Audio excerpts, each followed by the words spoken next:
କିଛି ଦାୟିତ୍ୱ ଦଉଛନ୍ତି ସେତେବେଳେ ମୂଷା କହୁଛନ୍ତି ମୁଁ କିଏ ଯେ। ମୋର ପ୍ରିୟ ମାନେ ଏଇ ସ୍ଥାନରେ ମୂଷା ନିଜକୁ ପରମେଶ୍ୱରଙ୍କର ଆଲୋକରେ ଦେଖୁଛନ୍ତି, ତାହାଙ୍କ ଉପସ୍ଥିତିରେ ଅଛନ୍ତି। ଆଉ ସେ ଗୋଟିଏ ପ୍ରଶ୍ନ କରୁଛନ୍ତି ନିଜକୁ ଦେଖିକି ମୁଁ କିଏ ଯେ। କାରଣ ତାହାଙ୍କର ଜୀବନର ସବୁ ବିଷୟକୁ ସେ ପର୍ଯ୍ୟାଲୋଚନା କରି ଦେଖି ଆଉ ସେତେବେଳେ ଏଇ ପ୍ରଶ୍ନ କରୁଛନ୍ତି ମୁଁ କିଏ ଯେ।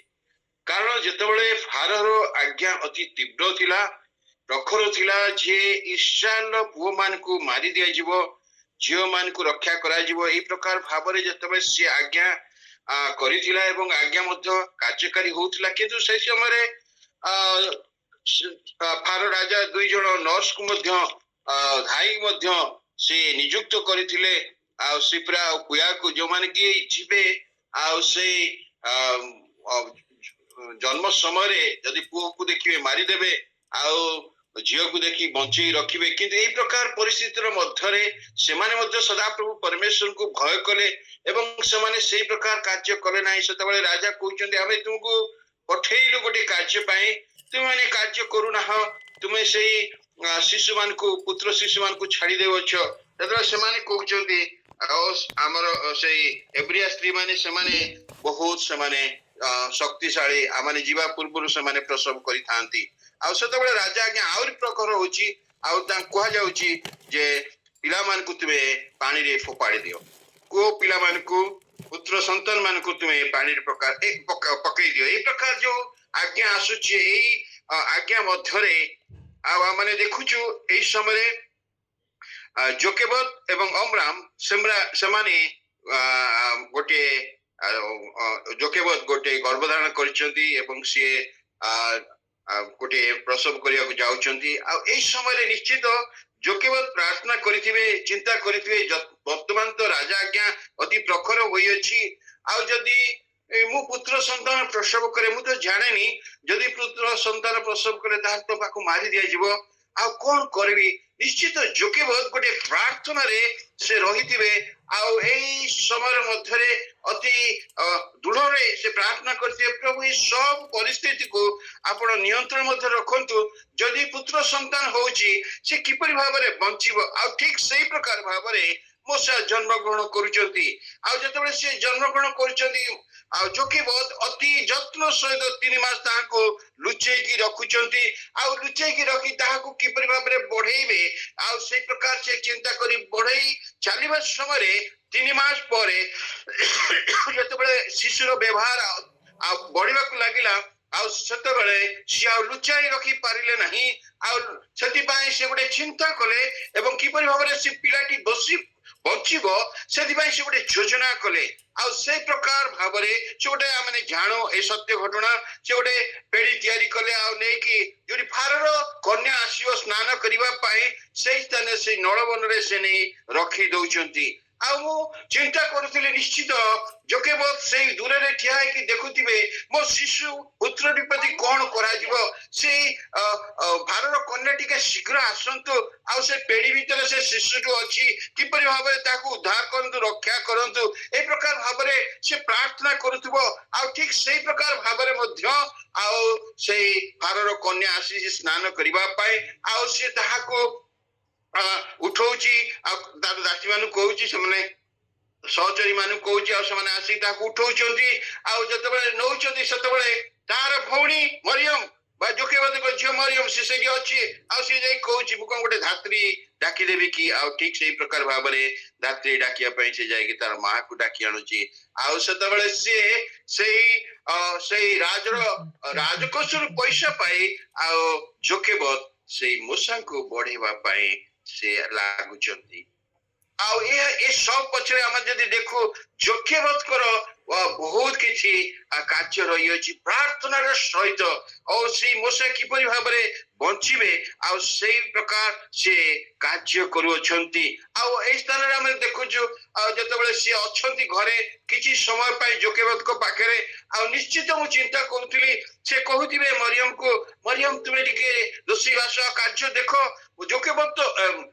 ମୂଷା ତ ମୋ ପାଖରେ ଆମମାନଙ୍କ ପାଖରେ ଅଳ୍ପ ସମୟ ଅଛନ୍ତି, ମୁଁ ତାଙ୍କୁ ଟିକେ ପ୍ରଭୁର ବାକ୍ୟରେ ଶିକ୍ଷିତ କରିଦେବି, କାରଣ ଅଳ୍ପ ସମୟ ପରେ ସେ ଚାଲିଯିବ, ସେ ରାଜପ୍ରସାଦରେ ସେ ରହିବ, ଆଉ କିପରି ଭାବରେ ସେ ସ୍ଥାନରେ ରହିବ ସେଥିପାଇଁ ତାକୁ ମୁଁ ଶିକ୍ଷିତ କରିବି, ଆଉ ସେ ଯେପରି ଉତ୍ତମ ଭାବରେ ଶିକ୍ଷିତ ହବ, ଆଉ ସେଇ ସ୍ଥାନରେ ରହିଲା ବେଳେ ସେ ଆଉ କୌଣସି ବିଷୟରେ କୌଣସି ଶିକ୍ଷାରେ ସେ ପଡିବ ନାହିଁ, ସେ ଉତ୍ତମ ଭାବରେ ଓ ଯେହୋବା ସଦାପ୍ରଭୁ ପରମେଶ୍ୱରଙ୍କର ଗୋଟେ ସନ୍ତାନ ଭାବରେ ସେଇ ରାଜପ୍ରସାଦରେ ରହିବ, ଆଉ ସେଇ ପ୍ରକାର ଭାବରେ ସେ ତାକୁ ଶିକ୍ଷିତ କଲେ, ଆଉ ଯେତେବେଳେ ସେ ଛାଡି ଦଉଛନ୍ତି ରାଜପ୍ରସାଦକୁ, ଆଉ ମୂଷା ଯାଇକି ସେଇ ସ୍ଥାନରେ ରହୁଛନ୍ତି। ମୋର ପ୍ରିୟ ମାନେ,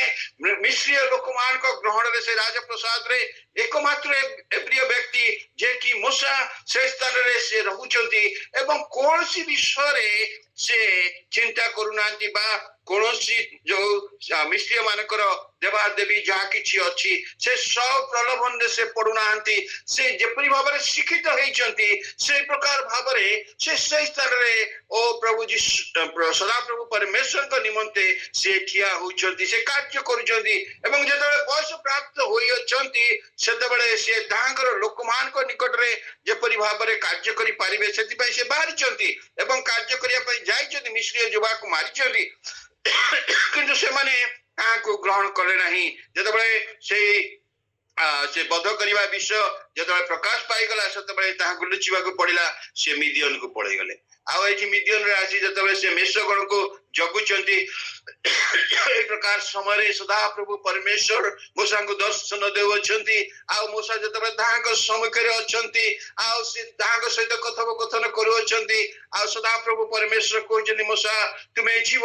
ମୋ ଲୋକମାନେ ଯୋଉ କ୍ରନ୍ଦନ କରିଅଛନ୍ତି ମୁଁ ଓହ୍ଲାଇ ଆସି ସେମାନଙ୍କ କ୍ରନ୍ଦନ ଦେଖିଅଛି, ତୁମେ ଯିବ ସେମାନଙ୍କୁ ଉଦ୍ଧାର କରିବ, ସେମାନେ ଯୋଉ ଦାସତ୍ୱ ବନ୍ଧନରେ ଅଛନ୍ତି, ସେମାନେ ଯୋଉ କଷ୍ଟ ମଧ୍ୟରେ ଅଛନ୍ତି, ଦୁଃଖ ମଧ୍ୟରେ ଅଛନ୍ତି, ବିଭିନ୍ନ ସମସ୍ୟା ମଧ୍ୟରେ ଅଛନ୍ତି, ଓ ସେମାନଙ୍କୁ ଉଦ୍ଧାର କରିବା ପାଇଁ ତୁମେ ମୂଷା ସେମାନଙ୍କ ପାଖକୁ ଯିବ। ସେତେବେଳେ ମୂଷା କହୁଛନ୍ତି ମୁଁ କିଏ ଯେ ପ୍ରଭୁ, ମୁଁ ସେମାନଙ୍କ ନିକଟକୁ ଯିବି, ଆଉ ସେଇ ଫାରର ହସ୍ତରୁ ଏତେ ବଡ ବିରାଟ 6 ଲକ୍ଷ ଲୋକଙ୍କୁ ମୁଁ କିପରି ଭାବରେ ବାହାର କରି ଆଣିବି, ମୁଁ ତ ଅଯୋଗ୍ୟ,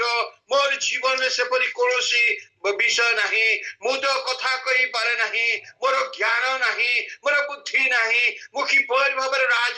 ରାଜାର ସମ୍ମୁଖରେ ଠିଆ ହେବି, ମୋର ଲୋକମାନେ ମତେ କିପରି ଭାବରେ ଗ୍ରହଣ କରିବେ, ଏ ପ୍ରକାର ସମସ୍ୟା ସବୁ ସେ ସଦାପ୍ରଭୁ ପରମେଶ୍ୱରଙ୍କୁ କହୁଅଛନ୍ତି। ମୁଁ କିଏ ଯେ ପ୍ରଭୁ, ମୁଁ ଯିବି ମୋର ଲୋକମାନଙ୍କୁ ମୁଁ ଉଦ୍ଧାର କରିବି। ଓ ମୋର ପ୍ରିୟ ମାନେ, ଆମମାନଙ୍କର ଜୀବନରେ ମଧ୍ୟ ଆମେ ଏଇ ପ୍ରକାର କହିଥାଉ, ଆମେ ଅନେକ ସମୟରେ ଚିନ୍ତା କରିଥାଉ ଯେ ମୁଁ କିଏ ଯେ ମୁଁ ଏଇ ପ୍ରକାର କାର୍ଯ୍ୟ କରିପାରିବି, ସଦାପ୍ରଭୁ ପରମେଶ୍ୱରଙ୍କର ସମ୍ମୁଖରେ ବା ପ୍ରଭୁ ଯୀଶୁଙ୍କର ନିକଟରେ ଠିଆ ହେଇ କାର୍ଯ୍ୟ କରିପାରିବି, ତାହାଙ୍କ ନିମନ୍ତେ କାର୍ଯ୍ୟ କରିପାରିବି, ତାହାଙ୍କ ଗୌରବ ନିମନ୍ତେ କାର୍ଯ୍ୟ କରିପାରିବି। ମୋର ସେହିପରି କୌଣସି ଡିଗ୍ରୀ ନାହିଁ, ମୋର କୌଣସି ସେପରି ଶିକ୍ଷା ନାହିଁ, ମୋର ସେପରି କୌଣସି ଉତ୍ତମତା ନାହିଁ, ମୁଁ କିପରି ଭାବରେ ସଦାପ୍ରଭୁ ପରମେଶ୍ୱରଙ୍କର ନିକଟରେ ବା ପ୍ରଭୁ ଯୀଶୁଙ୍କର ନିମନ୍ତେ ସୁସମାଚାର ନିମନ୍ତେ କାର୍ଯ୍ୟ କରିପାରିବି। ଏଠି ମୂଷା କହୁଛନ୍ତି ହେ ସଦାପ୍ରଭୁ ପରମେଶ୍ୱର, ମୁଁ କିଏ ଯେ ମୁଁ ଏତେ ବଡ ଦାୟିତ୍ୱର କାର୍ଯ୍ୟ ମୁଁ କରିପାରିବି, କିନ୍ତୁ ସଦାପ୍ରଭୁ କହୁଛନ୍ତି ଆମ୍ଭେ ତୁମକୁ ଡାକିଅଛୁ, ଆମ୍ଭେ ତୁମକୁ ନାମ ଧରି ଡାକିଅଛୁ, ମାତାର ଗର୍ଭରେ ଥିଲାବେଳେ ଆଉ ଆମ୍ଭେ ତୁମକୁ ଜାଣିଅଛୁ, ଆଉ ଆମ୍ଭେ ତୁମକୁ ମନୋନୀତ କରିଅଛୁ, ଆମର ଲୋକମାନେ ଆଜି ଯୋଉ ଦୁଃଖରେ ଅଛନ୍ତି, କଷ୍ଟରେ ଅଛନ୍ତି, ସମସ୍ୟାରେ ଅଛନ୍ତି, ସେଥିରୁ ବାହାର କରିବା ପାଇଁ ଆମ୍ଭେ ତୁମକୁ ମନୋନୀତ କରିଅଛୁ, ଆଉ ତୁମେ ବାହାର ମୂଷା, ଆଉ ତୁମେ ଯାଇ ସେଇ କାର୍ଯ୍ୟ କର। ମୂଷା କହୁଛନ୍ତି ମୁଁ କିଏ ଯେ ପ୍ରଭୁ, ମୁଁ ସେ କାର୍ଯ୍ୟ କରିବାକୁ ପାରିବି। ମୋର ପ୍ରିୟ ମାନେ, ଅନେକ ସମୟରେ ଆମମାନଙ୍କର ଜୀବନରେ ମଧ୍ୟ ଏଇ ପ୍ରକାର ହେଇଥାଏ। ମୋର ପ୍ରିୟ ମାନେ, ଆମମାନଙ୍କର ନିଜର ଜୀବନକୁ ଓ ଆମମାନଙ୍କର ଜୀବନକୁ ନିଜେ ଦେଖୁ, ଆଉ ଆମେ କହୁ ଯେ ଆମେ ଏ କାର୍ଯ୍ୟ କରିପାରିବୁ ନାହିଁ, ମୋର ଦକ୍ଷତା ମଧ୍ୟରେ ମୁଁ ତାହା କରିପାରିବି ନାହିଁ, କାରଣ ସେତେବେଳେ ଆମମାନଙ୍କର ଜ୍ଞାନ, ଆମମାନଙ୍କର ବୁଦ୍ଧି, ଆମମାନଙ୍କର ଦକ୍ଷତା, ଆମମାନଙ୍କର ଶକ୍ତି ଉପରେ ଆଉଜି ପଡୁ, ଆଉ ଆମେ କହୁ ଯେ ଆମେ କିଏ ଯେ ପ୍ରଭୁ, ମୁଁ କିଏ ଯେ ପ୍ରଭୁ ଏ କାର୍ଯ୍ୟ କରିବାକୁ ପାରିବି। ସେଦିନ ମୂଷା ସେଇ ପ୍ରକାର ସଦାପ୍ରଭୁ ପରମେଶ୍ୱରଙ୍କ ଉପସ୍ଥିତିରେ ଥାଇ ମଧ୍ୟ ସଦାପ୍ରଭୁ ପରମେଶ୍ୱର ତାହାଙ୍କୁ ଡାକିଥିଲେ ମଧ୍ୟ ତାହାକୁ ଉଠେଇଥିଲେ ମଧ୍ୟ ସେ କହୁଛନ୍ତି ମୁଁ କିଏ ଯେ ପ୍ରଭୁ ମୁଁ ଏ କାର୍ଯ୍ୟ କରିବାକୁ ପାରିବି। ମୋର ଜୀବନରେ ଅନେକ ସମୟରେ ମୁଁ ମଧ୍ୟ ଚିନ୍ତା କରିଥିଲି ମୋର ଜୀବନରେ 75 ମସିହାରେ ଯେତେବେଳେ ପ୍ରଭୁ ଯୀଶୁଙ୍କୁ ଗ୍ରହଣ କଲି ଆଉ ଯେତେବେଳେ ମୁଁ ଜାଣିନଥିଲି ମୁଁ କଣ କରିବି। ତାପରେ ଗୋଟେ ସୁଯୋଗ ଆସିଲା ଅପରେସନ ମୋବିଲାଇଜେସନରେ ଜଏନ କରିବା ପାଇଁ, ଯୋଗ ଦେବା ପାଇଁ 1975 ମସିହାରେ। ଆଉ ସେତେବେଳେ ମୁଁ ଭାବୁଥିଲି ସେତେବେଳେ ତ ଆମର ଏତେ ଟିଭି ନଥିଲା କି ଆମେ ହିନ୍ଦୀରେ ଏତେ କଥା ହଉନଥିଲୁ, ଇଂରାଜୀ ତ ମୋଟେ ନୁହେଁ, ମେଟ୍ରିକ ପାସ୍ କଣ ତା ଦେହରେ ଅଛି। ଆଉ ତାପରେ ଓଏମରେ ଯେତେବେଳେ ଯୋଗ ଦେବାକୁ ପଡିଲା ଆମେ ମୁଁ ଯୋଗ ଦେଲି। ଆଉ ଯୋଗ ଦେଲା ପରେ ମତେ ଯିବାକୁ ପଡିଲା ଉତ୍ତରପ୍ରଦେଶ। ସେତେବେଳେ ଥାଏ UP 75 ବୋଲି ଗୋଟେ ପ୍ରୋଗ୍ରାମ ଚାଲିଥାଏ 3 ମାସ ପାଇଁ। ଆଉ ସେଠିକି ମତେ ପଠେଇ ଦିଆଗଲା। ହିନ୍ଦୀ ଜାଣି ନାହିଁ, ଇଂରାଜୀ ଜାଣି ନାହିଁ, ଗୋଟିଏ ଓଡିଆ ପିଲା ମୁଁ, ଗୋଟିଏ ବେଙ୍ଗଲୀ ପିଲା, ଆଉ ସମସ୍ତେ ହଉଛନ୍ତି ସାଉଥ ଇଣ୍ଡିଆନ, ଗୋଟିଏ ଫରେନର ଡ୍ରାଇଭର, ବାସ୍ ସେତିକି, ଆଉ କେହି ନାହାନ୍ତି। କଣ କରିବି? ମୁଁ କହିଲି ପ୍ରଭୁ ମୁଁ ଛାଡିକି ପଳେଇବି, ଆଉ ଏ ଓଏମରେ ରହିବି ନାହିଁ। ମୁଁ ତ ମୋ ଭାଷା ତ କେହି ବୁଝିବେ ନାହିଁ, ମୁଁ ତ କାହା ସହିତ କଥା ହେଇପାରିବି ନାହିଁ, ଆଉ ମୋର ଭାବର ଆଦାନ ପ୍ରଦାନ ହେଇପାରିବ ନାହିଁ, କିପରି ଭାବରେ ଏଠି ରହିବି? ମୁଁ କହିଲି ନାଇଁ ମୁଁ ପଳେଇବି। ସେତେବେଳେ ଯାହା ହଉ ସେ ବେଙ୍ଗଲୀ ଭାଇଟା ମତେ ବହୁତ ଉତ୍ସାହ କଲେ, ଆଉ ଯାହା ହଉ ସିଏ ମୋର ଓଡିଆ ଟିକେ ଟିକେ ବୁଝିଲେ। ଆଉ ତାପରେ ଆମେ ପରସ୍ପର ଯେତେବେଳେ ଭାବର ଆଦାନ ପ୍ରଦାନ କଲୁ, ଆଉ ସିଏ ମୋର କଥାକୁ ଅନ୍ୟମାନଙ୍କ ନିକଟରେ ଭାବର ଆଦାନ ପ୍ରଦାନ କଲେ। ଯାହା ହଉ ସେ 3 ମାସ କଣ 8 ବର୍ଷ ଓଏମରେ ସମୟ କାଟିକି ଆସିପାରିଲି। କାରଣ ସେତେବେଳେ ମୁଁ ଭାବିଲି ମୁଁ ତ ଏସବୁ କିଛି ଜାଣିନି, ହିନ୍ଦୀ ତ କିଛି ହିଁ ଜାଣି ନାହିଁ, ଆଉ ଇଂରାଜୀ ତ ଜାଣି ହିଁ ନାହିଁ, ମୁଁ ଓଡିଆ ପିଲାଟା, ମୁଁ କିପରି ଭାବରେ ଏଇ ଉତ୍ତରପ୍ରଦେଶରେ କାର୍ଯ୍ୟ କରିପାରିବି? କିନ୍ତୁ ପ୍ରଭୁ ସହାୟ ହେଲେ। ଯେତେବେଳେ ମୁଁ ଆଣ୍ଠୁରେ ପ୍ରଭୁଙ୍କ ଠାରେ ରହିଲି, ଆଉ ପ୍ରଭୁଙ୍କ ଠାରେ ନିର୍ଭର କଲି, ଆଉ ପ୍ରଭୁ କହିଲେ ଆମ୍ଭେ ତୁମକୁ ଉଠାଇଅଛୁ, ଆମ୍ଭେ ତୁମକୁ ବ୍ୟବହାର କରିବା, ତୁମକୁ ଆଣିଅଛୁ ଉତ୍ତରପ୍ରଦେଶକୁ, ଆଉ ଆମ୍ଭେ ତୁମକୁ ବ୍ୟବହାର କରିବା। ହାଲେଲୁୟା। ମୋର ପ୍ରିୟ ମାନେ, ଅନେକ ସମୟରେ ଆମଙ୍କର ଜ୍ଞାନ ବୁଦ୍ଧି ଶକ୍ତି ଦକ୍ଷତା ଉପରେ ଆମେ ଆଉଜି ପଡି କହୁ ମୁଁ କିଏ ଯେ ପ୍ରଭୁ, ମୁଁ ଏ କାର୍ଯ୍ୟ କରିବାକୁ ପାରିବି। କିନ୍ତୁ ଯେତେବେଳେ ଆମେ ପ୍ରଭୁଙ୍କ ଉପରେ ନିର୍ଭର କରୁ ଓ ପ୍ରଭୁଙ୍କ ଉପରେ ଆମଙ୍କର ଆସ୍ଥା ରଖୁ, ପ୍ରଭୁ ସେତେବେଳେ ଆମକୁ ଉଠାନ୍ତି ଆଉ ଆମକୁ ମଧ୍ୟ ବ୍ୟବହାର କରନ୍ତି। କାରଣ ପ୍ରଭୁ ଆମକୁ ମାତାର ଗର୍ଭରୁ ଆମକୁ ଜାଣି ଅଛନ୍ତି। ଜିମିୟ 1 ପର୍ବ ଏବଂ ଯିଶାୟା 43 ପର୍ବରେ ଯେପରି ଲେଖାଯାଏ, ସଦା ପ୍ରଭୁ ଆମକୁ ଜାଣି ଅଛନ୍ତି, ଆମଙ୍କର ନାମ ନେଇ ଜାଣି ଅଛନ୍ତି, ଆମକୁ ପ୍ରତ୍ୟେକ ଜଣକୁ ଜାଣି ଅଛନ୍ତି। ଆଉ ସିଏ ଆମକୁ ଜାଣିଥିବା ହେତୁ ତାହାଙ୍କର କାର୍ଯ୍ୟ ପାଇଁ ସିଏ ଆମକୁ ଆହ୍ୱାନ କରିଅଛନ୍ତି। ମୋର ପ୍ରିୟ ମାନେ, ଏ ଜଗତରେ କୋଟି କୋଟି ଲୋକମାନେ ଅଛନ୍ତି ଓ ଆମଙ୍କ ପରି ମୂର୍ଖ ମାନଙ୍କୁ, ଆମଙ୍କ ପରି ଜ୍ଞାନହୀନ ଲୋକମାନଙ୍କୁ ସେମାନଙ୍କୁ ଉଠେଇଛନ୍ତି, ଯେପରି ତାହାଙ୍କର ରାଜ୍ୟ କାର୍ଯ୍ୟ ନିମନ୍ତେ ଆମେ ବ୍ୟବହାର ହେବାକୁ ପାରିବା। ଜ୍ଞାନୀ ବୁଦ୍ଧି ଆଉ ଅନ୍ୟାନ୍ୟ ସମ୍ମାନୀୟ ଲୋକମାନେ ଅଛନ୍ତି, ପ୍ରଭୁ ସେମାନଙ୍କୁ ଆହ୍ୱାନ କରିନାହାନ୍ତି, କିନ୍ତୁ ପ୍ରଭୁ ଆମମାନଙ୍କୁ, ମତେ ଏବଂ ଆମମାନଙ୍କୁ ସମସ୍ତଙ୍କୁ ଆହ୍ୱାନ କରିଅଛନ୍ତି, ଯେପରି ଆମମାନେ ଆମମାନଙ୍କର ଜୀବନରେ ତାହାଙ୍କ ଗୌରବ ନିମନ୍ତେ ଆମେ ବଞ୍ଚିବା।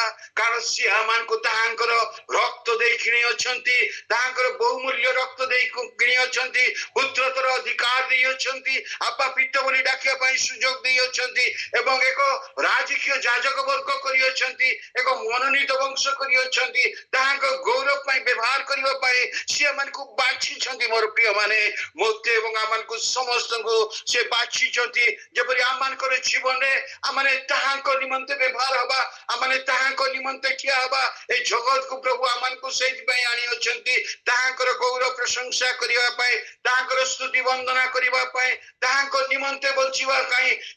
ଓ ବିଶେଷ ଭାବରେ ତାହାଙ୍କର ପ୍ରେମର କଥା କହୁ କହୁ ଏ ଜୀବନକୁ ଓ ଜୀବନର ଶେଷ ପର୍ଯ୍ୟନ୍ତ, ଶେଷ ନିଶ୍ୱାସ ପର୍ଯ୍ୟନ୍ତ ତାହାଙ୍କ ନିମନ୍ତେ ବଞ୍ଚିବା ପାଇଁ ସିଏ ଆମମାନଙ୍କୁ ଡାକିଛନ୍ତି, ସେମାନଙ୍କୁ ଜାଣିଛନ୍ତି, ସେମାନଙ୍କୁ ଉଠେଇଛନ୍ତି। ମୋର ପ୍ରିୟ ମାନେ, ଯେତେବେଳେ ଆମେ ତାହାଙ୍କର ଉପସ୍ଥିତିର ମଧ୍ୟରେ ରହୁ, ଆମେ ଯେତେବେଳେ ତାହାଙ୍କ ଉପସ୍ଥିତିର ମଧ୍ୟକୁ ଚାଲି ଆସୁ, ସେତେବେଳେ ଆମମାନଙ୍କର ସମସ୍ତ ଦୁର୍ବଳତା ଦୂର ହେଇଯାଏ। ସେତେବେଳେ ସଦାପ୍ରଭୁ ପରମେଶ୍ୱର ଓ ପ୍ରଭୁ ଯୀଶୁ ରାଜା ଆମମାନଙ୍କୁ କୁହନ୍ତି, ହେ ପୁତ୍ର, ମୁଁ ତୁମର ହାତ ଧରିଛି, ମୁଁ ତୁମର ଡାହାଣ ହାତ ଧରିଛି, ମୁଁ ତୁମକୁ କଢେଇ ନେଉଅଛି, ମୁଁ ପୁରା କହିଛି ଓ ଯୁଗାନ୍ତ ପର୍ଯ୍ୟନ୍ତ ମୁଁ ତୁମ ସଙ୍ଗେ ସଙ୍ଗେ ଅଛି, ମୁଁ ପୁରା କହିଅଛି ମୁଁ ତୁମକୁ କେବେ ପରିତ୍ୟାଗ କରିବି ନାହିଁ, ମୁଁ ତୁମକୁ କେବେ ଛାଡ଼ିବି ନାହିଁ, ନେଭର, ମୁଁ କେବେ ତୁମକୁ ଛାଡ଼ିବି ନାହିଁ, ମୁଁ ତୁମ ସଙ୍ଗେ ସଙ୍ଗେ ଅଛି। ଓ ହାଲେଲୁୟା ଯେତେବେଳେ ଆମେ ତାହାଙ୍କର ଉପସ୍ଥିତିର ମଧ୍ୟକୁ ଆସୁ ଆମେ ଯେତେବେଳେ ତାହାଙ୍କ ଉପସ୍ଥିତିର ମଧ୍ୟ ରହୁ ସେତେବେଳେ ସଦା ପ୍ରଭୁ ପରମେଶ୍ୱର ପ୍ରଭୁ ଯୀଶୁ ରାଜା ଆମମାନଙ୍କୁ ଉଠାନ୍ତି ଆମମାନଙ୍କୁ ଶକ୍ତି ଦିଅନ୍ତି ବଳ ଦିଅନ୍ତି ଓ ଯୋଉ କାର୍ଯ୍ୟ ଆମେ କରିବା ପାଇଁ ଅକ୍ଷମ ଆମେ ଯେତେବେଳେ ଭାବୁ ଯେ ଆମେ ଏସବୁ କାର୍ଯ୍ୟ କରିପାରିବୁ ନାହିଁ ଏହା ମୋର ବଶରେ ନାହିଁ ତଥାପି ପ୍ରଭୁ ଆମମାନଙ୍କୁ ଅନୁଗ୍ରହ ଦିଅନ୍ତି ପ୍ରଭୁ ଆମମାନଙ୍କୁ ଜ୍ଞାନ ବୁଦ୍ଧି ଦିଅନ୍ତି ତାହାଙ୍କର ଶକ୍ତି ଦିଅନ୍ତି ତାହାଙ୍କର ପ୍ରେମର କଥା କହି କହି এই ଜଗତରେ ବଞ୍ଚିବା ପାଇଁ ଆମମାନଙ୍କୁ ସୁଯୋଗ କରିଦେଇଥାନ୍ତି ମୋ ପ୍ରିୟମାନେ ମୁଁ କିଏ ଯେ ପ୍ରଭୁ ଆପଣ ମତେ ଏପର୍ଯ୍ୟନ୍ତ ଧରି ରଖିଛନ୍ତି ଆଜି ଏଇ 11 ମାସର 29ତମ ଦିନ ପର୍ଯ୍ୟନ୍ତ ପ୍ରଭୁ ଆମମାନଙ୍କର ସହିତ ରହି ଆମମାନଙ୍କୁ କଢ଼େଇ ଆଣିଛନ୍ତି ଆମେ ଜାଣୁ ଆମେ ଧୂଳି ଆମମାନଙ୍କର ଜୀବନରେ କୌଣସି କିଛି ନାହିଁ ଆଉ ଆମେ ଧୂଳି ପାଣି ଫୋଟକା ପରି ଆମମାନଙ୍କର ଜୀବନ ଏଇ ଅଛୁ ହେଇ ନାହିଁ ଏଇ ପ୍ରକାର ଜୀବନ ଆମମାନଙ୍କର କିନ୍ତୁ ଏଇ ଜୀବନକୁ ଓ ପ୍ରଭୁ ଆମମାନଙ୍କୁ ଧରିକି ରଖିଛନ୍ତି ଏ ନିଶ୍ୱାସ ପ୍ରଶ୍ୱାସର ନିୟନ୍ତ୍ରଣ କର୍ତ୍ତା ସିଏ ଆମମାନଙ୍କୁ ଜୀବିତ ମାନଙ୍କ ସହିତ ନାମ ସ୍ଥାନ ଦେଇ ଏ ପର୍ଯ୍ୟନ୍ତ ବହି ଆଣିଛନ୍ତି ହାଲେଲୁୟା ପ୍ରଭୁଙ୍କ ନାମର ଗୌରବ ହଉ ଆମମାନଙ୍କ ଜୀବନରେ ଅନେକ ଦୋଷ ଦୁର୍ବଳତା ଥିଲେ ମଧ୍ୟ ସେ ସବୁକୁ କ୍ଷମା କରି ସେ ଆମମାନଙ୍କୁ ଏ ପର୍ଯ୍ୟନ୍ତ ବହି ଆଣିଛନ୍ତି ଧରି ରଖିଛନ୍ତି ଓ ତାହାଙ୍କ ନିମନ୍ତେ ଠିଆ ହେବା ପାଇଁ ସୁଯୋଗ ପରେ ସୁଯୋଗ ଦେଇ ଚାଲିଛନ୍ତି କିନ୍ତୁ ମୋର ପ୍ରିୟମାନେ ଅନେକ ସମୟରେ ଆମେ ପଡ଼ି ଯାଉଛୁ ଆମେ ଦୁର୍ବଳ ହେଇଯାଉଛୁ ପ୍ରଭୁ ଆଉ ମୁଁ କରିପାରିବି ଯେପରି ଏଲିୟ କହିଲେ ପ୍ରଭୁ ନାଇଁ ଆଉ ନାହିଁ ସେଇ ଏଲିୟ ଯେତେବେଳେ କହିଲେ ବର୍ଷା ବନ୍ଦ ହେଲା ସେଇ ଏଲିୟ କହିଲେ ବର୍ଷା ହେଲା ସେଇ ଏଲିୟ ପ୍ରାର୍ଥନା କଲେ ଅଗ୍ନି ଆସିଲା ସେଦିନ ସେ ବେଦୀ ଉପରେ ସେ ପେଟ୍ରୋଲ ଢାଳି ନଥିଲେ ଜଳ ଢାଳିଥିଲେ 3 ଥର ପାଣିରେ ଓଦା କରିଦେଇଥିଲେ କିନ୍ତୁ ସେଇ ଅଗ୍ନି ଆସିଲା ଯଜ୍ଞ ବେଦୀକୁ ସମୂଳେ ଚାଟି ଶେଷ କରିଦେଲା କିନ୍ତୁ ସେଇ ମୂଷା ପରବର୍ତ୍ତୀ ସମୟରେ ଯାଇ କହୁଛି ପ୍ରଭୁ ଯଥେଷ୍ଟ ହେଲା ଆଉ ନାହିଁ ମୋ ପ୍ରାଣକୁ ନେଇ ମୋର ପ୍ରିୟମାନେ ଆମମାନଙ୍କର ଏଇ ଚଲାପଥରେ ଖ୍ରୀଷ୍ଟୀୟ ଜୀବନର ଚଲାପଥରେ ଆମେ ଯେତେବେଳେ ଚାଲୁ ବିଭିନ୍ନ ବାଧା ବିଘ୍ନ ସମସ୍ୟାର ଓ ସେତେବେଳେ ଆମେ ମଧ୍ୟ ଭାଙ୍ଗି ପଡୁ ଆମେ କହୁ ପ୍ରଭୁ ଆଉ ନାହିଁ ପ୍ରଭୁ ଆଉ ହେଇପାରୁନି ପ୍ରଭୁ ମତେ କ୍ଷମା କର ବୋଲି କହିଦେଉ କିନ୍ତୁ ପ୍ରଭୁ ଆମମାନଙ୍କୁ ଜାଣିଛନ୍ତି ଆମମାନଙ୍କ ଦୁର୍ବଳତା ଜାଣିଛନ୍ତି ସେ ଆମମାନଙ୍କୁ ସେ ସବୁର ମଧ୍ୟରେ ଉଠେଇ ତାହାଙ୍କ ନିମନ୍ତେ ଠିଆ ହେବା ପାଇଁ ତାହାଙ୍କ ଗୌରବ ନିମନ୍ତେ ସେଦିନ ଯେପରି ଏଲିୟ କହିଲେ ନାଇଁ ତମ ପାଇଁ ଆହୁରି କାମ ଅଛି କରିବାର ଅଛି ସେଥିପାଇଁ ତୁମେ ଉଠ ଭୋଜନ କର ଆଉ ଯାତ୍ରା କର ଠିକ ସେଇ ପ୍ରକାର ଆମମାନଙ୍କୁ ମଧ୍ୟ ଆଜି କହନ୍ତି ମୋର ପିଲାମାନେ ତୁମେ ମାନେ ନିରାଶ ହୁଅ ନାହିଁ ହତାଶ ହୁଅ ନାହିଁ ଦୁର୍ବଳ ହୁଅ ନାହିଁ ମୁଁ ତୁମ ସଙ୍ଗେ ସଙ୍ଗେ ଅଛି ମୁଁ ତୁମ ଡାହାଣ ହାତ ଧରିଛି ମୁଁ ତୁମକୁ କଢ଼େଇ ନେବି ଶେଷ ପର୍ଯ୍ୟନ୍ତ କଢ଼େଇ ନେବି ତୁମେ ମୋ ସହିତ ରୁହ ହାଲେଲୁୟା ମୋର ପ୍ରିୟମାନେ ଯୋଉ ମହାନ କାର୍ଯ୍ୟ ସିଏ ଆମମାନଙ୍କ ଜୀବନରେ ଆରମ୍ଭ କରିଅଛନ୍ତି ଓ ଖ୍ରୀଷ୍ଟ ଯୀଶୁଙ୍କ ଦିନ ପର୍ଯ୍ୟନ୍ତ ସିଏ ତାହା ସିଦ୍ଧ କରିବେ ସମାପ୍ତ କରିବେ ଓ ସିଏ ଆମମାନଙ୍କୁ କଢ଼େଇ ନେବେ ଓ ଯଦି ଆମେ ତାହାଙ୍କର ସହିତ ରହୁ ତାହାଙ୍କ ହସ୍ତରେ ରହୁ ତାହାଙ୍କ ନିମନ୍ତେ ଠିଆ ହଉ ସେ ନିଶ୍ଚିତ ଭାବରେ ଆମମାନଙ୍କୁ ଆଶୀର୍ବାଦ କରିବେ ଆଉ ଆମମାନଙ୍କୁ ବ୍ୟବହାର କରିବେ ଯଦିଓ ଆମେ ଧୂଳି ଯଦିଓ ଆମମାନଙ୍କ ଜୀବନରେ କିଛି ଉତ୍ତମତା ନାହିଁ ତଥାପି ସିଏ ଆମମାନଙ୍କୁ ଉଠେଇଛନ୍ତି ତାହାଙ୍କର ରାଜ୍ୟ କାର୍ଯ୍ୟ ନିମନ୍ତେ ତାହାଙ୍କ ଗୌରବ ନିମନ୍ତେ ତାହାଙ୍କର ତାହାଙ୍କର କାର୍ଯ୍ୟ ଯୋଉ କାର୍ଯ୍ୟ କି ଆଜି ଅନେକ ସେଇ ଦାସତ୍ୱ ଅବସ୍ଥାରେ ଅଛନ୍ତି ଯୋଉମାନେ ଆଜି ଦିଆବଳ ଶୈତାନର ଓ ସେ କବ୍ଜା ମଧ୍ୟରେ ଅଛନ୍ତି ସେମାନଙ୍କୁ ସେଇ ଦିଆବଳ ଶୈତାନର ସେ ହସ୍ତରୁ ବାହାର କରି ଆଣିବା ପାଇଁ ସେଇ ଦାସତ୍ୱ ବନ୍ଧନରୁ ବାହାର କରି ଆଣିବା ପାଇଁ ପ୍ରଭୁ ଆଜି ଆମମାନଙ୍କୁ ସେଇ ସୁଯୋଗ ଦେଇଛନ୍ତି ସେଥିପାଇଁ ତ ସିଏ ଆମମାନଙ୍କୁ ମତେ ଏବଂ ଆମମାନଙ୍କୁ ସମସ୍ତଙ୍କୁ ବାଛି ଅଛନ୍ତି ସେ ଆମମାନଙ୍କର ଜୀବନର କର୍ତ୍ତା ହେଇ ସେ ଆମମାନଙ୍କୁ କଢ଼େଇ ନେଉଅଛନ୍ତି ସୁଯୋଗ ପରେ ସୁଯୋଗ ଦେଉଅଛନ୍ତି କିନ୍ତୁ ଅନେକ ସମୟରେ ଆମେ ବାହାନା କରି ଦୂରକୁ ଚାଲି ଯାଉଛୁ ଓ ଆମେ ଆମମାନଙ୍କର କର୍ତ୍ତବ୍ୟ କର୍ମରୁ ଦୂରେଇ ଯାଉଅଛୁ କିନ୍ତୁ ପ୍ରଭୁ ତାହା ଆମମାନଙ୍କର ଜୀବନରୁ ଚାହୁଁନାହାନ୍ତି ସେ ବାହାନାକୁ ସବୁ ଆମେ ଦୂର କରିଦେଇ ଆମମାନଙ୍କର ବୟସ ହେଲାଣି ଆମମାନଙ୍କର ବିଭିନ୍ନ ପ୍ରକାର ଦୁର୍ବଳତା ରହିଅଛି ଆମେ କାର୍ଯ୍ୟ କରିପାରିବୁ ନାହିଁ ଏ ସବୁକୁ ଦୂରେଇ ଦେଇ ପ୍ରଭୁ ଅପେକ୍ଷା କରୁଅଛନ୍ତି ପ୍ରଭୁ ଯେପରି ତାହାଙ୍କର କାର୍ଯ୍ୟ ଆମମାନଙ୍କର ଜୀବନରେ କରିବୁ ଯୋଉ ପ୍ରେମର କାର୍ଯ୍ୟ ସେ କରିଅଛନ୍ତି କୃଷ୍ଣ ରୂପରେ ଦେଖାଇଅଛନ୍ତି ସେଇ ପ୍ରେମର କାର୍ଯ୍ୟକୁ ଯେପରି ଆମମାନଙ୍କର ଜୀବନର ଶେଷ ପର୍ଯ୍ୟନ୍ତ ସେଇ ପ୍ରେମର କଥା କହି କହି ଆମମାନଙ୍କର ଜୀବନକୁ ଶେଷ କରିପାରିବୁ କରିବାକୁ ପାରିବୁ ତାହା ପ୍ରଭୁ ଆମ ଠାରୁ ଅପେକ୍ଷା କରି ଅଛନ୍ତି ମୋର ପ୍ରିୟ ମାନେ ଓ ମୋର ପ୍ରିୟ ମାନେ ଯଦିଓ ଆମମାନେ ଧୂଳି ଯଦିଓ ଆମମାନଙ୍କର ଜୀବନରେ କିଛି ନାହିଁ ତଥାପି ପ୍ରଭୁ ଆମମାନଙ୍କୁ ବାଛି ଅଛନ୍ତି ମୋର ପ୍ରିୟ ମାନେ ପ୍ରଭୁ ଆମମାନଙ୍କୁ ଏପର୍ଯ୍ୟନ୍ତ ବହି ଆଣିଛନ୍ତି ଆମମାନଙ୍କୁ ଧରି ରଖିଛନ୍ତି ଆମମାନଙ୍କୁ ସୁଯୋଗ ପରେ ସୁଯୋଗ ଦେଇ ଅଛନ୍ତି ଆଜି ଯଦି ଆମମାନେ ଏଇ ଦିନକୁ ଦେଖିଅଛୁ ତାହାଙ୍କ ଅନୁଗ୍ରହରୁ ତାହାଙ୍କ ଦୟାରୁ ଏବଂ ତାହାଙ୍କର ଅନୁଗ୍ରହ ଦୟାରେ ଯେପରି ଆଜିର ଦିନଟି ଆମମାନେ ତାହାଙ୍କ ଗୌରବ ନିମନ୍ତେ ଆମମାନେ ବଞ୍ଚିବାକୁ ପାରିବୁ ତାହା ଆମମାନେ ପ୍ରାର୍ଥନାର ସହିତ ଆଗେଇବା ଆବଶ୍ୟକ ଯେପରି ପ୍ରଭୁ ଆମମାନଙ୍କୁ ଅନୁଗ୍ରହ କରିବେ ଆଉ ଆହୁରି ତାହାଙ୍କ ଗୌରବ ବ୍ୟବହାର କରିବେ ଆମମାନେ କହିବା ନାହିଁ ମୁଁ କିଏ ଯେ ପ୍ରଭୁ ମୁଁ ଦୁର୍ବଳ ମୁଁ କରିପାରିବିନି ନା ପ୍ରଭୁ ଆମମାନଙ୍କୁ ଉଠେଇଛନ୍ତି ପ୍ରଭୁ ତାହାଙ୍କ ଗୌରବ ପାଇଁ ଉଠେଇଛନ୍ତି ତାହାଙ୍କ ନିମନ୍ତେ ଆମମାନେ ବଞ୍ଚିବା ହାଲେଲୁୟା ହାଲେଲୁୟା ଧୂଳି ଠାରୁ ହୀନ ମୁଁ ଯେ କରିନ ତୁଚ୍ଛ ମତେ ଏ ଯାଏ ବହି ଆଣିଛ ମତେ କି ଅତୁଲ୍ୟ ପ୍ରେମ ସତେ ଏ ଯାଏ ବହି ଆଣିଛ ମତେ କି ଅତୁଲ୍ୟ ପ୍ରେମ ସତେ ମୋ ସାଥେ ପ୍ରଭୁ ତୁମେ ଚାଲୁଅଛ ଏ ଦୀର୍ଘ ଜୀବନ ପଥେ ମୋ ପାଶେ ଯୀଶୁ ତୁମେ ରହିଅଛ କି ଆଶ୍ଚର୍ଯ୍ୟ ପ୍ରେମ ସତେ ଧୂଳି ଠାରୁ ହୀନ ମୁଁ ଯେ କରିନ ତୁଚ୍ଛ ମତେ ଏ ଯାଏ ବହି ଆଣିଛ ମତେ କି ଅତୁଲ୍ୟ ପ୍ରେମ ସତେ ଏ ଯାଏ ବହି ଆଣିଛ ମତେ କି ଅତୁଲ୍ୟ ପ୍ରେମ ସତେ ତୃଷ୍ଣାରେ ଦିନେ ଆତୁର ହୋଇ ଭାବୁଥିଲି ଯେ ଯିବି ମୁଁ ମରି ତୃଷ୍ଣାରେ ଦିନେ ଆତୁର ହୋଇ ଭାବୁଥିଲି ଯେ ଯିବି ମୁଁ ମରି ଜୀବନର ଜଳେ ତୃପ୍ତ କରି জীবন পাত্র মোদেল যে ভরি জীবনর জলে তৃপ্ত করি জীবন পাত্র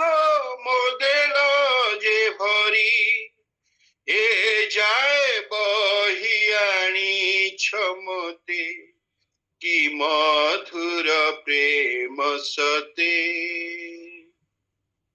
এ যায় বহি আনিছ মতে কি মধুর প্রেম সতে ମୋ ସାଥେ ପ୍ରଭୁ ତୁମେ ଚାଲୁଅଛ ଏ ଦୀର୍ଘ ଜୀବନ ପଥେ ମୋ ପାଶେ ଯୀଶୁ ତୁମେ ରହିଅଛ କି ଆଶ୍ଚର୍ଯ୍ୟ ପ୍ରେମ ସତେ ଭ୍ରାନ୍ତିରେ ଏକ ପଥିକ ପରି ହଜିଲି ବିଜନ କାନ୍ତାରେ ଘୁରି ଭ୍ରାନ୍ତିରେ ଏକ ପଥିକ ପରି ହଜିଲି ବିଜନ କାନ୍ତାରେ ଘୁରି জীবনর জলে নেল তোলি প্রচুর জীবনে পূর্ণ করি জীবনর পথে নেল তোলি প্রচুর জীবনে পূর্ণ করি এ যায় বহি আনিছ মতে কি ଅସୀମ ପ୍ରେମ ସତେ ଏ ଯାଏ ବହି ଆଣିଛ ମତେ କି ଅସୀମ ପ୍ରେମ ସତେ ମୋ ସାଥେ ପ୍ରଭୁ ତୁମେ ଚାଲୁଅଛ ଏ ଦୀର୍ଘ ଜୀବନ ପଥେ ମୋ ପାଶେ ଯୀଶୁ ତୁମେ ରହିଅଛ କି ଆଶ୍ଚର୍ଯ୍ୟ ପ୍ରେମ ସତେ ଧୂଳି ଠାରୁ ହୀନ ମୁଁ ଯେ କରିନ ତୁଚ୍ଛ ମତେ ଏ ଯାଏ ବହି ଆଣିଛ ମତେ କି ଅତୁଲ୍ୟ ପ୍ରେମ ସତେ ଏ ଯାଏ ବହି ଆଣିଛ ମତେ କି ଅତୁଲ୍ୟ ପ୍ରେମ ସତେ କି ଆଶ୍ଚର୍ଯ୍ୟ ପ୍ରେମ ସତେ କି ମଧୁର ପ୍ରେମ ସତେ କି ଅସୀମ ପ୍ରେମ ସତେ ଧନ୍ୟବାଦ ଦେଉଛି ପ୍ରଶଂସା କରୁଛୁ ପ୍ରଭୁ ଆପଣ ଆମମାନଙ୍କୁ ପ୍ରେମ କରି ଏପର୍ଯ୍ୟନ୍ତ ଆମକୁ ବହି ଆଣିଛନ୍ତି ଆମକୁ ଧରି ରଖିଛନ୍ତି ଓ ଆମଙ୍କର ଜୀବନର ଯତ୍ନ ତତ୍ଵ ନେଇ ଆଜିର ଏହି ପ୍ରାତଃ କାଳରେ ଆପଣଙ୍କର ଉପସ୍ଥିତିରେ ମଧ୍ୟ ରହି ଆପଣଙ୍କୁ ଗୌରବ ପ୍ରଶଂସା କରିବା ପାଇଁ ଆମମାନଙ୍କ ଜୀବନରେ ଏ ସୁନ୍ଦର ସୁଯୋଗ ଦେଇଥିବାରୁ ଧନ୍ୟବାଦ ପ୍ରଭୁ ଆପଣ ଆମମାନଙ୍କୁ କେତେ ପ୍ରେମ କଲେ ପ୍ରଭୁ ହାଲେଲୁୟା ହାଲେଲୁୟା ହାଲେଲୁୟା ଦିନେ ପଚାରିଲି ଯୀଶୁଙ୍କୁ ପ୍ରଭୁ କେତେ ଭଲ ପାଅ ମୋତେ କ୍ରୁଶେ ଦୁଇ ହାତ ବିସ୍ତାରି କହିଲେ ଏତେ ଭଲ ପାଏ ମୁଁ ତୋତେ ଦିନେ ପଚାରିଲି ଯୀଶୁଙ୍କୁ ପ୍ରଭୁ କେତେ ଭଲ ପାଅ ମୋତେ କ୍ରୁଶେ ଦୁଇ ହାତ ବିସ୍ତାରି କହିଲେ ଏତେ ଭଲ ପାଏ ମୁଁ ତୋତେ ଏତେ ଭଲ ପାଏ ମୁଁ ତୋତେ ହାଲେଲୁୟା ପ୍ରଭୁ ଆମେ ସେ ପ୍ରେମକୁ କିଛି ସହିତ ତୁଳନା କରିପାରୁ ମହାନ ପ୍ରେମରେ ପ୍ରେମ କରିଛନ୍ତି ଆଉ ସେ ପ୍ରେମରେ ଏପର୍ଯ୍ୟନ୍ତ ଆପଣ ଆମକୁ ବହି ଆଣିଛି ପ୍ରଭୁ ମୁଁ କିଏ ଯେ ଆମମାନେ କିଏ ଯେ କିନ୍ତୁ ପ୍ରଭୁ ଆମମାନଙ୍କୁ ଆପଣ ଉଠେଇଛନ୍ତି ଆପଣଙ୍କର ନିମନ୍ତେ ଆପଣଙ୍କ ଗୌରବ ଆମମାନଙ୍କୁ ଆଶୀର୍ବାଦ କରନ୍ତୁ ଏହାକୁ ବୁଝି ଆମମାନଙ୍କର ଶେଷ ନିଶ୍ୱାସ କରିଛନ୍ତି ଆପଣଙ୍କ ନିମନ୍ତେ ବଞ୍ଚିବା ପାଇଁ ଅନୁଗ୍ରହ କରନ୍ତୁ ଆଶୀର୍ବାଦ କରନ୍ତୁ ଗୌରବ ସମ୍ଭ୍ରମ ମହିମା କର୍ତ୍ତା ଆପଣ ଯୋଗେ ପ୍ରାର୍ଥନା ଶୁଣିଅଛନ୍ତି ବୋଲି ଧନ୍ୟବାଦ ଦେଇ ଶୀଘ୍ର ଆସୁଥିବା ପ୍ରଭୁ ଯୀଶୁଙ୍କ ମଧୁର ନାମରେ ମାଗୁଛୁ ଆମେନ୍ ଆମେନ୍ Amen. Amen. ଆମେନ୍